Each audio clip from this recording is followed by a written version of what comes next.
Hello everybody, welcome to AstroEdify. Today we are going to talk about what are the parameters and how you can calculate the timing of marriage for a particular person through his or her horoscope. And we are going to take several examples through which we will apply those rules, and we will see that why the marriage happened in those particular people's lives at that particular proper time. So let's start this video.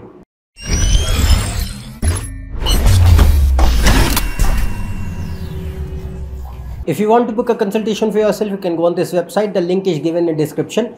So we are going to discuss the timing of marriage, and I've already made several videos upon the marriage, like how the marriage will be, whether it will be a happy married life or there will be a lot of problems and troubles, what are the yugas and how to see that. Then what will be the approximate age for the marriage, early marriage, average age, like normal conventional age like in 30s, that will be the age, or it will be a delayed marriage.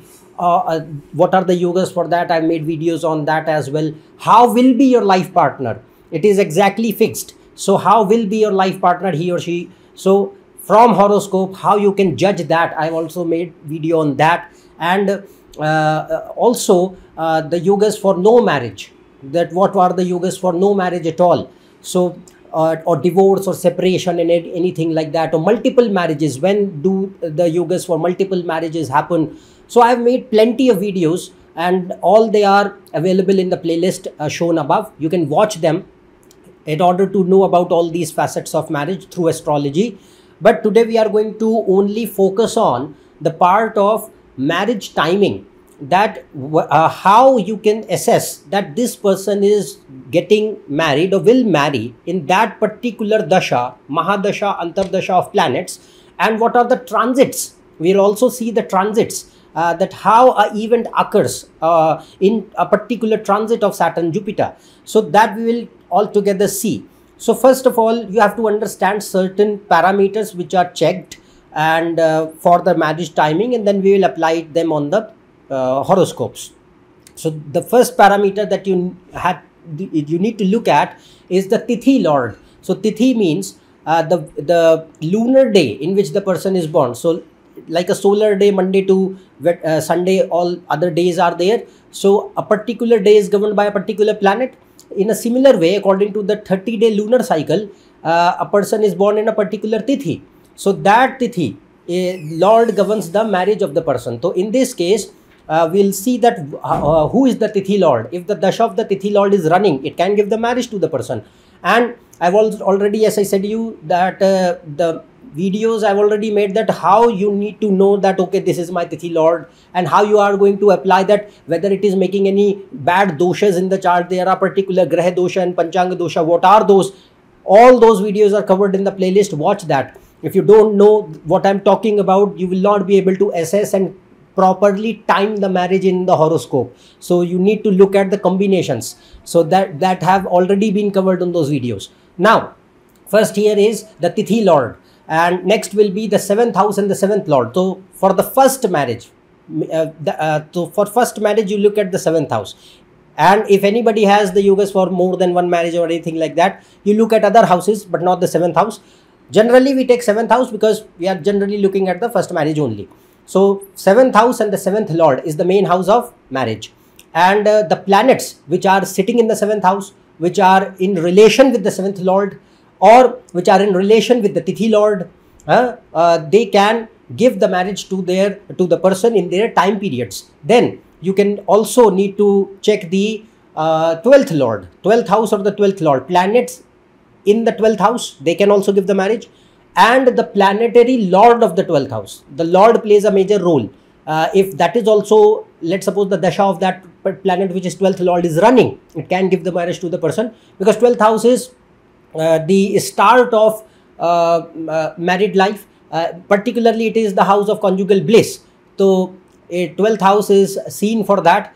Nowadays it does not matter too much, but the point here is that 12th house plays a significant role in that ceremony of marriage. In several cases I have seen that. Next point here is Venus and Jupiter. So Venus is the Karak planet, natural significator of marriage for every person, male or female, whatever. But for males, Venus plays a very significant role because it is wife also. But Venus is the natural Karak planet for relationships, love, romance, and emotions, feelings, happiness, and the happiness derived from married life. Then Jupiter is not seen for males. Jupiter is mainly seen for females. So if Jupiter's dasha is running, Antardasha is running, and Jupiter is associated with the 7th house or 7th lord, somehow it is placed well in the chart, then it can also give the marriage to the person. So these are the parameters which you need to look at if any of these dashas or Antardashas are running. And you need to also look at these situations, the planets which I talked about in the birth chart as well as in the Navamsha chart. So Navamsha is the main chart, D9, which is mainly seen for marriage. So the birth chart and the Navamsha both are seen together. And the planets which I talked about, you have to look at look at these planets in both these charts. So if the dashas are running, then they can give the marriage to the person. And last will be the transits. So understand that first you need to check at the yogas, that let's suppose if a person has yoga for early marriage, okay, early marriage can happen. Then a normal average age marriage like in 30s, or delayed marriage like after 35 or something like that. So or denial completely. So what are the yogas for that? That I've already covered before. But first check the yogas, that okay, this could be the approximate age when this person can get married. Because if that particular yoga is manifesting, let's suppose if a person is having yogas for marrying after 36, and even if they run the 7th house dasha or the 7th lord dasha before 36, marriage will not happen no matter what. So you have to understand that yoga does not allow, marriage cannot happen in the dasha even if it is running. So you have to understand. And it is not only for marriage, it is for any event in life. I am just talking about the marriage per se, but it can be taken for any event. If that particular thing, the yogas for that particular thing which you are looking at is not there in the chart, even if you run the dasha of that particular planet which can be associated with that particular event, you won't see the result no matter what. Now, if the average age is now, according to the planetary alignments, is satisfied that okay, the person has reached that age and now the marriage can happen. Now you check the dashas, that okay, this person is running those dashas or not. If those dashas are running, then okay, the second checkbox is fine, that okay, now the marriage can happen. Next you see the transits of Saturn and Jupiter. Now let's suppose a Mahadasha or Antardasha is there for 2 years or 3 years. Now within those 2-3 year time period, when that particular marriage can happen, when that particular year would be when the marriage can happen. So that you have to look at for the transits of Saturn and Jupiter. So in transits, if Saturn is transiting over the 7th house or 7th lord, or looking or aspecting the 7th house or 7th lord in transits, then it can give the marriage. And also the Darakarak. Darakarak is the planet with the least degrees, the smallest degrees. It also represents the marriage of the person. So if Saturn is transiting over the Darakarak or aspecting through Rashi Drishti, Rashi aspects, not the planetary aspects. So if it is aspecting through Rashi Drishti to the Darakarak, then also it will give the permission for marriage in its transit. And second will be the transit of Jupiter. So for Jupiter, you need to look at the transit of Jupiter over the 7th house or 7th lord, or in Kendra from moon. So in wherever moon is placed, 1st, 4th, 7th or 10th house from moon.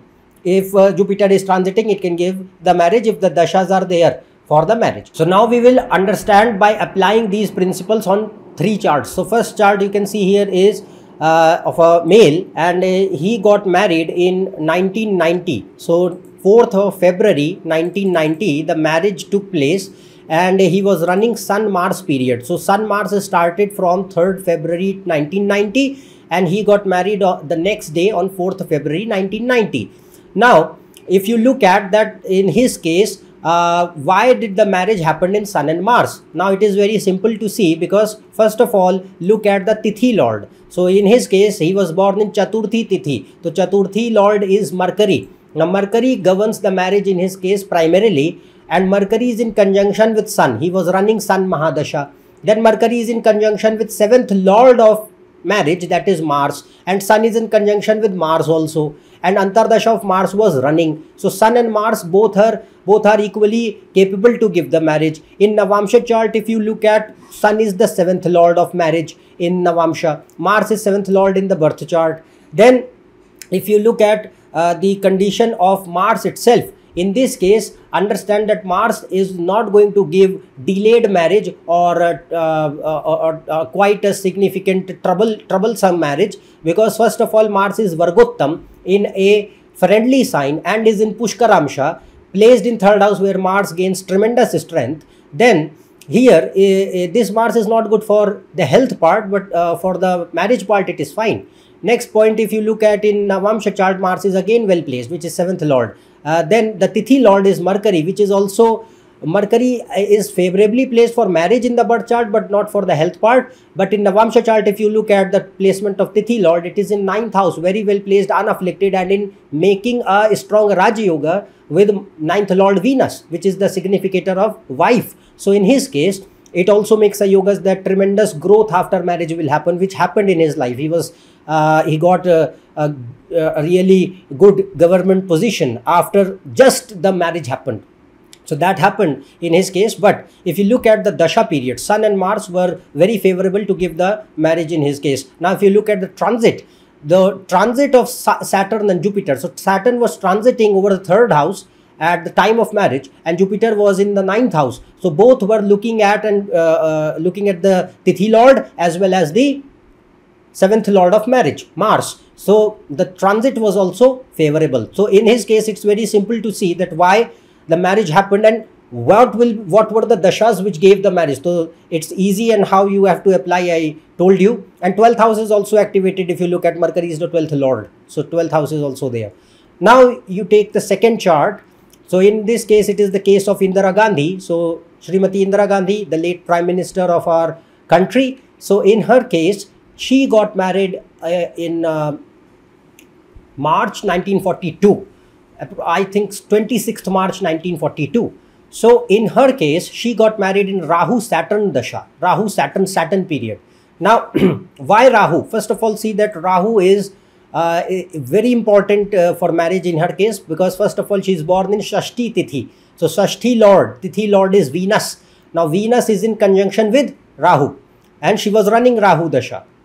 And in her case, she does not have late marriage yogas or anything like that, because in first of all, Saturn Moon Parivartan with Jupiter aspect. So this does not give late marriage. She is not Mangali or anything like that. In Navamsha chart, 7th lord Venus and Mercury are fine. So they can create troublesome marriage which happened, that is all okay. But I am talking about the marriage at a particular age. So in her case, the yogas are fine for that. So first of all, Rahu can give the marriage because it is in conjunction with Venus, which is the Tithi lord as well as the natural significator of marriage. And Venus is in Rashi Parivartan with Jupiter. So Jupiter, Venus and Rahu, 3 planets are in relation with each other. So Jupiter and Venus are natural significator of marriage. For females, Jupiter is husband. So Rahu is also in the Rashi of Jupiter. It will behave like Jupiter. So in this case, Rahu has full capacity to give marriage. In Navamsha chart, Rahu will behave like Mercury. It is in the sign of Gemini. Mercury is 7th lord of marriage. So Rahu Mahadasha, which he was running, it is fully capable to give the marriage. Next point, if you look at, is the Antardasha. Antardasha was Saturn. Saturn is straight away directly controlling her marriage. It's the 7th lord looking at the 7th house. So in her case, the Rahu Saturn period gave her the marriage. And the transit of Saturn Jupiter. Saturn and Jupiter were transiting in 11th house in 1942.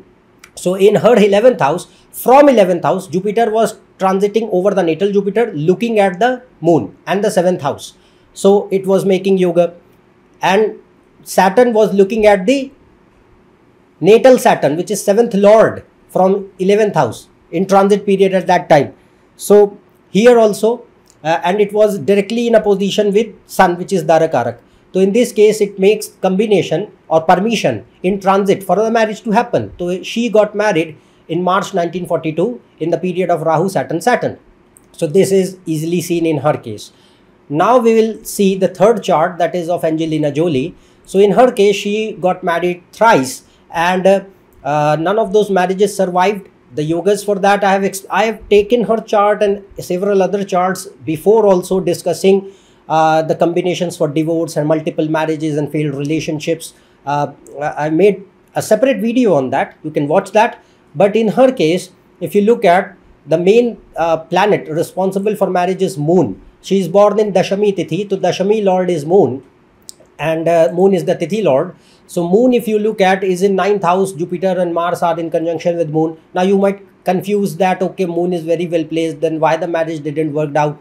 So the point here is that whenever you are born in the Tithi of Moon and Moon is in relation with Jupiter or Rahu, it makes a Graha Dosha. So I've explained all this in Panchanga Dosha, Graha Dosha video. If you don't know what I'm talking about, watch that video. Otherwise, you won't understand what I'm saying here. So thing here is that Jupiter and Moon, whenever, no matter how well they are, if they are together and you are born in either of their Tithis, they are going to make a dosha. Dosha means a bad combination which will ruin or destroy the marriage no matter what. So in this case, Jupiter and further this Moon and Jupiter are afflicted by Mars, Saturn, Rahu by aspects. So they are also not very, in other aspects they are all fine, but they are not very good for on personal relationships part. So 9th house is father, so relationship with father is also not going to be good, and the relationships in general, the marriage in general is not going to be good. So nothing happened of that sort. But again, we are going to only specify the time periods when she got married. So first marriage is seen from 7th house, second marriage is seen from 9th house, third marriage is seen from 11th house, and so on. So you take the jump of 3 houses. So first marriage we will talk about, which happened in March 1996. I think 28th March or something like that, the first marriage happened. Anyways, it was triple Venus period. Venus Dasha. It started and she got married for the first time in March 1996. So, and that marriage did not last long. It was only for 4 years approximately. But the thing here is that Venus gave the marriage, and all the 3 marriages happened in Venus Dasha. Why? First of all, Venus is the natural significator of marriage. Second, Venus is in nakshatra of Saturn, which is 7th lord of marriage. Then Venus is directly looking at the 7th house. This Venus is not damaged at all, unafflicted. It will have full potential to give relationships and marriages in her life. And the sustenance did not happen because of the placement of Saturn and Moon. But Venus is in full position to give several encounters, relationships and marriage and everything. Now in Navamsha chart, Venus is again in the ascendant, Bhavuttam, looking at the 7th house again in mutual aspect with Jupiter. So Venus has full potential to give the marriage, which happened. Next point, the first marriage happened in triple Venus period, and the transit at that particular time, in her case, Jupiter was at 1996. Jupiter was in 6th house, Saturn was in 9th house. So from 6th house, Jupiter was looking at Saturn, which is 7th lord. And Saturn is over the Moon, means the Sadhe Sati period was running, and Saturn was over the Moon, in Kendra from the Moon, and in Kendra from the 7th lord. So in this case, Saturn and Jupiter were permitting in transits, and the Dasha was running. And understand that Venus and all these planets, they don't make yogas for a severe delay or anything like that. They were not giving sustenance, but they were giving relationships from very early age in life. That is how they are placed. Next marriage happened in May 2000. So in, I think on 5th May 2000, the second marriage happened in Venus Moon period. So Venus Moon started from January 2000 and it happened in May 2000. Venus Moon Rahu. So second marriage is seen from 9th house. So who is sitting in 9th house? Moon is sitting in the 9th house with the 9th lord. So it can give the second marriage. It gave the second marriage. And again, if you look at, Moon is in conjunction with 9th lord in Navamsha chart, Mars. So Moon makes direct combinations for second marriage to happen. So second marriage happened in 2000. It also didn't last for much, I think several years, and their date ended. And the third marriage happened in 2014 with Brad Pitt. So in her case, the third marriage happened in 2014 August. It was in Venus Ketu period. The relationship started much before that. In Venus Mercury itself started, which was from 2011 onwards. But Ketu, the thing here is that July 2014 onwards Ketu started. In August 2014 the third marriage happened. So Venus is 11th lord. So third marriage is 11th house. Venus is the 11th lord, Ketu is in the 11th house. So it gave the third marriage, and they didn't sustain, but that is the separate reason. But if you look at the time period, the dasha, so all the dashas were specific for the particular marriages that happened at particular time why they happened, the first marriage, the second marriage, the third marriage is seen directly in this case. And next point here is the transit in the third marriage. If you look at, the Jupiter was in the ascendant and Saturn was in the 4th house in 2014. So from 4th house, Saturn was looking at Venus, which is 11th lord of third marriage, and Jupiter was transiting over Venus, which is 11th lord of third marriage. So in transits also, if you look at the yogas, the permission was there, the dasha was there. So here we took 3 examples and I showed you that how you can simply calculate that when the person can marry. How the marriage will be, that is altogether a different question. I've already made videos on that, but in this case it is very simple to see, and you can also cross verify from char dashas, Rashi based dashas of Gemini system, how they are seen. I have made videos on that too, but you can cross verify by taking those dashas into account as well. Okay, so parallelly what char dasha was running at that particular planetary dasha, for that particular person, you will be able to cross verify that okay, char dasha is also showing that marriage will happen, and the graha dasha, planetary dasha, is also showing that marriage will happen, and this makes your analysis even stronger. So that kind of thing can also be done. That is how you need to check and see and apply that okay, this is how the marriage can happen in a particular time frame. Okay, so that's all from my side. Hope you like this video. If you are new to my channel, subscribe below for more information, Facebook posts and reels. You can connect on my Instagram, Facebook page and website. Their links are given in description. Else we'll meet with the next video. Till then, goodbye and thank you.